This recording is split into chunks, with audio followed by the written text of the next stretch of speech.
Edutrainment Workshops, the insurance industry's leading education and training platform, presents Life Insurance, the entry-level series, the products, the underwriting, and the planning applications to position your practice as the premier provider of insurance products in your community. Get on board, get on track, get to where you're going. And now, your Edutrainer, national insurance columnist, Steve Savant. Well, welcome everyone. I'm Steve Savant, your Edutrainer and coach for our Edutrainment Workshops. And all this section of our workshops, we're doing our introduction into annuities, and specifically this week, our introduction into index annuities. And believe you me, we are talking about it all week long. The #1 popular annuity out in America right now, with so many options and choices. And I'm trying to walk through and touch them all so that you have at least a good general idea of all that's available there. And it's really a great product, and it can do some wonders, especially in this low interest rate market. But if you've just come into our class today, I think you need to go back to the beginning of our class and start taking the course in chronology, because we build upon our course all the time, cornerstone and foundational thinking. So go back to that and say, well, how do I know and find that? Just go back out to our site, www.brokersalliance.com. As soon as you come to our site, hit the red On Demand button. It'll put you right into Edutrainment Workshops, as well as our daily internet talk show, The Business Insurance Zone, and my weekend opinion piece, Welcome to the Weekend with Steve Savant.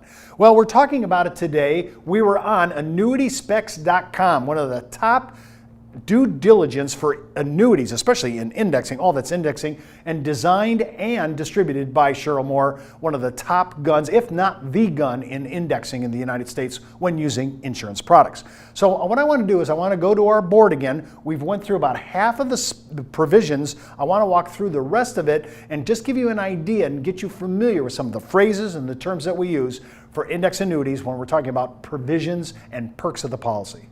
Okay, so we're on annuityspecs.com, and we're looking at these same 4 carriers. Now we're into the 3rd page of this summary or digest. Again, I just can't point out how helpful this is, and we use it every day, and some of the top professionals that sell indexing for a living love this software package, and it'll really help you walk through it. And again, if you're doing core carriers, you should be at least having your 4 to 6 carriers that you have those specs always with you on your computer, laptop, however you take a briefcase, whatever, and also have your sample contracts so that you're going to understand some of the language that you're using on your core inventory of index annuities.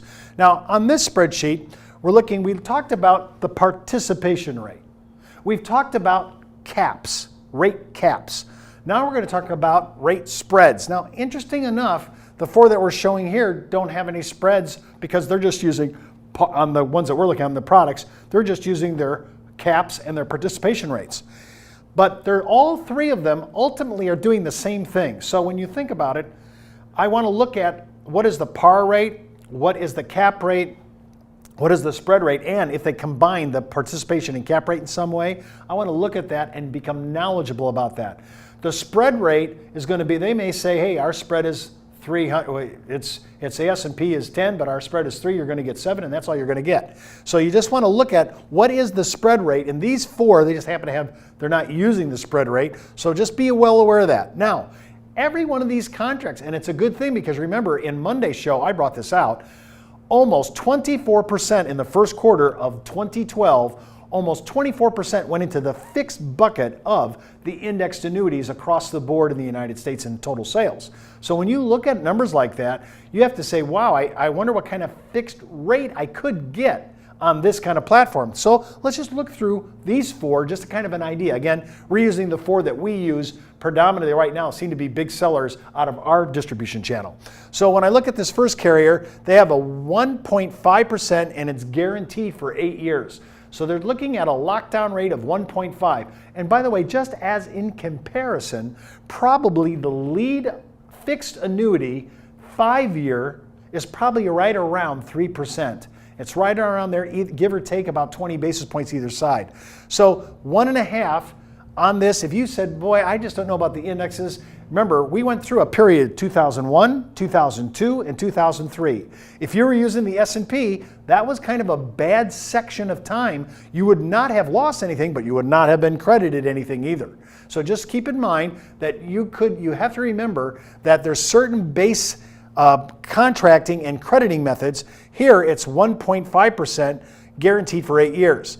The next one has it at 1.2 first, but look at this number here, 2.35. Now it doesn't tell how long it is, but it's the bucket right now is at 2.35, and I think that is a pretty good rate. So if you say, I'm not really sure about the market right now, I'm going to wait till the market cleans itself out, or some people like to wait till after October because they have different strategies that they employ.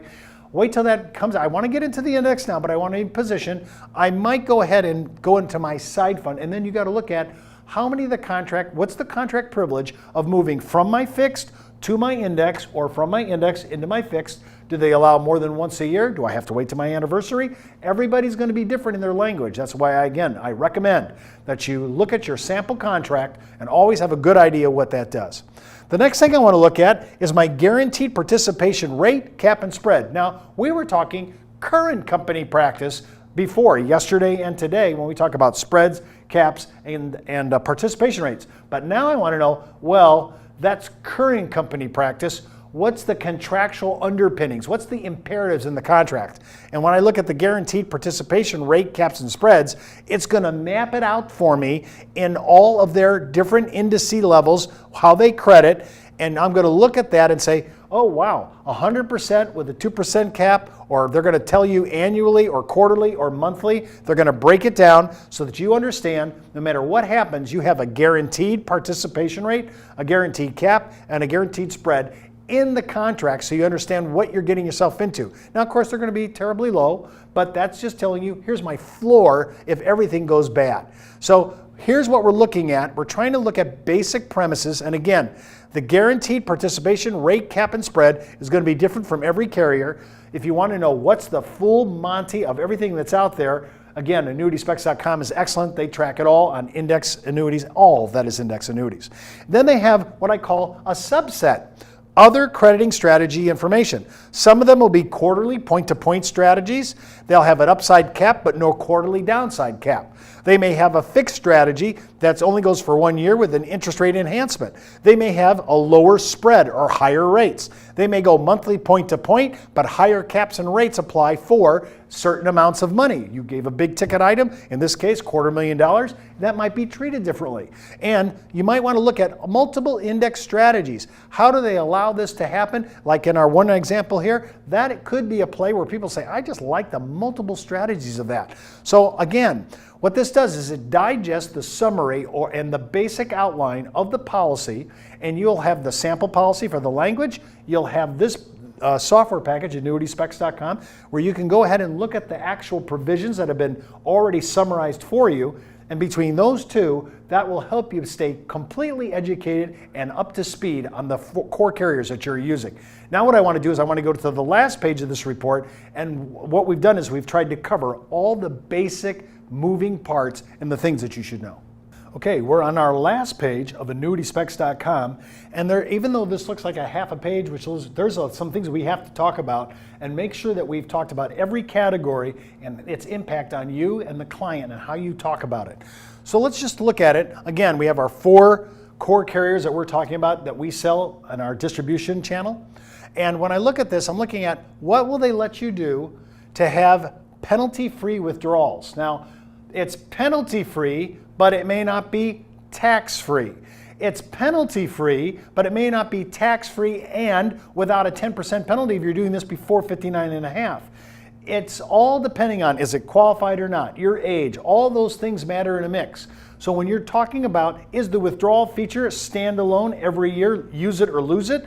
Do they let you accumulate withdrawal privileges? If you don't use it, can I get 20% the next year? All that language is in the annuities, and you need to look at your sample contract to make sure. So when I'm looking at penalty-free withdrawals, in this case, they have another idea that I want to introduce to you, and that is not only can you have 10% account value at the end, you could take 10% of your account value out without a surrender charge, but it has to always have in the contract during that surrender period a $2,000 account value.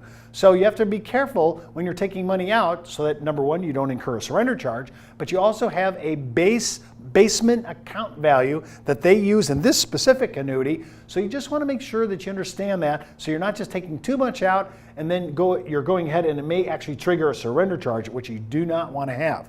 Another issue is you may look at this 10% out of the value after year one, and does it accumulate? Or no, it's singular. It's every year, use it or lose it. And another idea is says product has two choices of withdrawal options, each with their own distinct set of rates. They show this one, option A, in their thinking, 10% of the account value after year one and 5% of the account value after year one, offering higher caps and rates than the withdrawal option. If you think, wow, I think it's going to be a good year and you have higher cap rates, they may let you take a withdrawal privilege.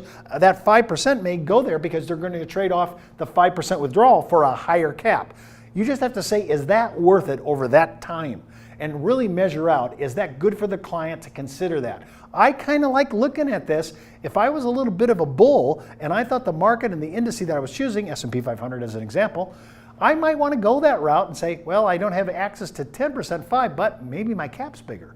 Every contract's different. You need to read the sample contract again and really make sure you read the digest off annuitiespecs.com. If you're a big-time annuity producer, you need to have this annual software. I'd say pay the price. It's totally worth it in gold. So I'm looking at all the penalty-free withdrawal. Again, it's penalty-free withdrawal, but it's still not free from ordinary income tax. It's penalty-free withdrawal, but if you're under 59.5, you may have to pay ordinary income tax, and you'll also have to have a 10% penalty. Just be careful on how you withdraw. It all matters. The younger or the older the client, then I want to look at it. He's around 59.5. I want to give him liquidity, but I also want to be careful of my taxable event. And heads up, especially with seniors, remember that this income, when you take it out, is going to be used as ordinary income tax, and it could expose their Social Security benefits from also being taxed, because this is going to wind up on the provisional income test page of Social Security. I'm just adding a little bit of another arrow to your quiver, just to remember that anybody that's withdrawing is going to be subject to some kind of taxable event. Let's just see if the client wants to take it out of this, because it may not only cause a taxable event, which it will, but it may also incur taxes on their Social Security benefits. And we want to just make sure that we don't do one thing without understanding the ramifications to Social Security. Now, the next thing I want to look at is I want to look at the death benefit. What do I get out of this? I mean, ultimately, an annuity is a mortality product. So in my death benefit, I always am going to get, like in this case, I love this definition, I'm going to get the greater of the full account value or the minimum surrender value. Remember, because if I'm taking this out at death, I want to know I'm always going to get the full value of the account at death in this specific. Remember, they're all different. They have different languages. You can buy riders that will actually increase the death benefit. You have to say, is that worth it? It could be anywhere from 40 basis points all the way up to 90 basis points for any of these, what I call death benefit protection riders, if you want more than the account value. So I'm always going to look at that. They'll say here, this one just says plain out full account value, and the last one says full account value or minimum guaranteed surrender value. So remember, again, you have to weigh this out. One of the big issues that we have to look at is geriatrics. It goes all the way up to 0 to 80. But remember, there are a lot of people you have to understand senior selling. You have to understand competency of our seniors. You have to understand that this is money that should be annuitized ultimately. You're not doing your client a favor just to accumulate and hold it, because there might be taxable event issues to their beneficiaries that aren't as good. So if you're not looking at this, remember, you got to make sure that this is in the best interest of the client. And just a heads up, elder law is so big in the United States today, so you know, just to make sure your practice, you're doing the best possibility you can. You're endeavoring always to put the client's needs first, and when I'm talking about seniors over 65, definitely that comes into play. Surrender charges, interestingly enough, you might be able to get to your money without a surrender charge if you have a nursing home or a terminal illness. To me, that's huge. I want to be able to look at every perk for all these nursing home or terminal illness. And finally, is this a qualified annuity or a non-qualified annuity? Remember, heads up, these are tax issues. With non-qualified, I'll be able to recapture my basis. With a qualified money, I will not be able to capture my basis at all. That's a spreadsheet. That's index annuities on a summary sheet. This has been an Edutrainment Workshop, the educational division of the National Insurance Clearinghouse, the marketing arm of